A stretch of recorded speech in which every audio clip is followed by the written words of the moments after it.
నమస్తే అన్న. చెప్పండి. ఇప్పుడు ఎలక్షన్స్ ఉన్నాయి మే 13న. దేశవ్యాప్తంగా కూడా ఎవరు వస్తే బాగుంటుంది? రాహుల్ గాంధీ ప్రధాని, మోడీ ప్రధాని అని చాలా మంది సర్వీస్లలో చెప్తా ఉన్నారు. మోడీ వస్తే బాగుంటుంది, రాహుల్ వస్తే బాగుంటుంది. మీ ఒపీనియన్ ఏంటి?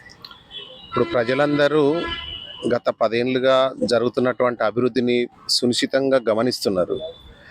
ఎవరికి ఓటేస్తే దేశం బాగుపడుతుంది అనేది ప్రజలకు చాలా తెలివికలవారు. ప్రజలు ఖచ్చితంగా అభివృద్ధి చేసిన వాళ్ళకే వేస్తారు. 10 ఏళ్ల నుండి అధికార ప్రభుత్వం ఏదైతే ఉందో సరిగా చేస్తున్నారు. మన కాశ్మీర్ మనకు వచ్చింది అనేది ఒకటి. బిగ్ బాస్ అయినటువంటి అమెరికా, చైనా లాంటి వాళ్ళే మనల్ని చూసి భయపడుతున్నారు అనేటువంటి విషయము, దేశానికి గౌరవాన్ని తెచ్చేది ఒక్కడి వల్లనే అని అందరు నమ్ముతున్నారు. కాబట్టి మీ అందరికి అర్థమయ్యే ఉంటుంది, అతనే గెలుస్తాడు. ఓకే. ఇక్కడ మన జనరల్గా మీరు అన్న వ్యక్తి అయోధ్య రామ మందిరం పేరు చెప్పుకొని ఓట్లు అడుగుతున్నాడు అని చెప్పి ప్రతిపక్షాలు ప్రశ్నిస్తూ ఉంటాయి. వారికి మాట్లాడడానికి ఏ ఛాయిస్ లేదు కాబట్టి అలా రామ మందిరాన్ని వాళ్ళు చూపెడుతున్నారు. వాళ్ళు చూపెట్టదలుచుకుంటే ఏదో అభివృద్ధి కాలేదని మాట్లాడమనండి, ఓట్లు అడగమనండి. అట్లా అడగట్లేదు అంటే వాళ్ళకు అసలు ఏమీ మాట్లాడడానికి ఏమీ లేదు. మీరు చెప్పండి, ఏమేమి అభివృద్ధి చేసింది మోడీ గారు? దేశవ్యాప్తంగా ఇప్పుడు ఎన్నో నేషనల్ రోడ్స్ వేయడం జరిగింది. మళ్ళీ తర్వాత సెంట్రల్ గవర్నమెంట్ నుండి వచ్చేటువంటి అనేకమైన ఫండ్స్ రాష్ట్ర ప్రభుత్వానికి అందజేస్తుంటే వాళ్ళు వాళ్ళ పేరు చెప్పుకొని ప్రజలకు అందజేసిన విషయం అందరికీ తెలిసిందే. సో ఈ రకంగా చూస్తే తర్వాత దేశ భద్రతకు ఒక్కడే అని మేము నమ్ముతున్నాం. ఆయన ఉంటేనే దేశ భద్రత ఉంటుంది అనేది నమ్ముతున్నాం కాబట్టి ఖచ్చితంగా ఆయనే గెలుస్తాడు.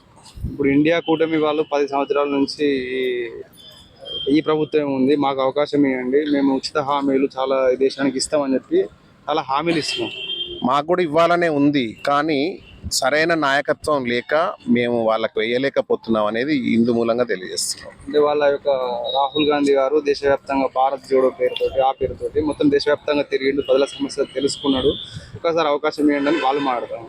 నాయకత్వ లక్షణాలు ఒక్కరికే ఉంటే సరిపోదండి, అందరి మధ్య సమన్వయం లేదు. వాళ్ళలో సమన్వయం లేక ఎవరు అధికారంలో పూర్తి స్థాయిలో ఉంటారో కూడా తెలియని పరిస్థితిలో ఉన్నారు అనేటువంటి విషయాన్ని ప్రజలు గమనిస్తున్నారు. లేకుంటే వాళ్ళకు వేయడానికి ప్రజలకు కూడా ఎటువంటి అభ్యంతరం లేదు. నాయకత్వ లోపం అనేది ఉంది. దేశవ్యాప్తంగా వాళ్ళ అధికారంలోకి వస్తే 370 ఆర్టికల్ రద్దు చేస్తామంటున్నారు. అసలు దాని మీద మీ ఒపీనియన్ ఏంటి? 70 ఏళ్ళ బట్టి చేయలేని పనిని ఈ గవర్నమెంట్ చేసింది. దాన్ని మళ్ళీ తిరిగి రద్దు చేయడం అనేది ఎందుకు ఒప్పుకుంటాం? ప్రజలందరూ మన కాశ్మీర్ మనకు కావాలని ఇన్ని రోజులు రానటువంటి కాశ్మీర్ను మనకు వచ్చిందని సంతోషపడుతుంటే తిరిగి మళ్ళీ యథా ప్లేస్లోకి తీసుకొస్తారనే భయం కూడా ఉంది వాళ్ళు రాకపోవడానికి. ఓకే. ఆ భయంతో కూడా వాళ్ళకి ఓటేయడానికి జనాలు సిద్ధంగా. ఎస్. ఇక్కడ మన తెలంగాణ పరిస్థితి చూసుకుంటే ఎవరెవరికి పోటీ ఉంటుంది? ఇక్కడ మన స్పెసిఫిక్గా వరంగల్ తీసుకుంటే ఏ పార్టీకి పోటీ ఉంది? కాంగ్రెస్, బీజేపీ మధ్య పోటీ తీవ్రంగా ఉంటుంది, అంతే. ఇక్కడ గెలవడానికి ఉన్నటువంటి అవకాశాలు, వరంగల్ ఇంకా అభివృద్ధి కావాలంటే ఎవరు వస్తే బాగుంటుంది?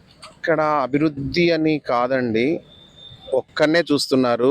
ఆ పేరు చెప్పుకొని ఎవరు నిల్చున్నా గెలిచే అవకాశాలు ఇప్పుడు మాత్రం ఉన్నాయి. అంటే ఢిల్లీలో ఎవరు ఉన్నా ఢిల్లీలో ఆయనే ఉండాలనేది మీ కాన్సెప్ట్? ఎస్.